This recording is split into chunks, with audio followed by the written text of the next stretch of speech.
Dans ce gymnase, une trentaine d'étudiants sont venus décompresser pendant leur blocus. C'est 50 € pour l'année et on a tout un catalogue de sports proposés à l'année. Et je trouve que c'est un prix raisonnable quand on voit les prix de certains abonnements à la piscine ou dans les clubs de sport. Ces jeunes sont inscrits au programme sport et bien-être de l'ULB. Au total, 80 activités sont proposées pour 50 € par an. On a 7000 inscrits à l'année et donc oui, c'est quand même une bonne partie de la communauté universitaire, sachant que d'autres ne sont pas forcément sur Bruxelles.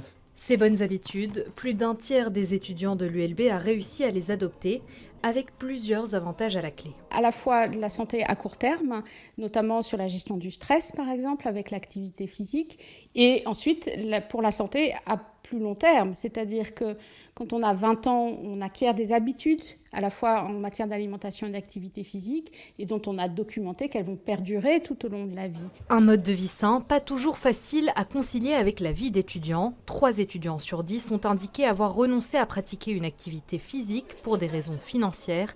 Même défi pour la nourriture, 30% des étudiants considèrent être en insécurité alimentaire. On prend toujours ce qui est le plus rapide et le moins cher, donc des petites nouilles instantanées ou des trucs à surgeler, etc. parce que c'est moins cher et du coup déjà c'est plus rapide, c'est efficace. Les groupes les plus vulnérables sont notamment les étudiants en bachelier.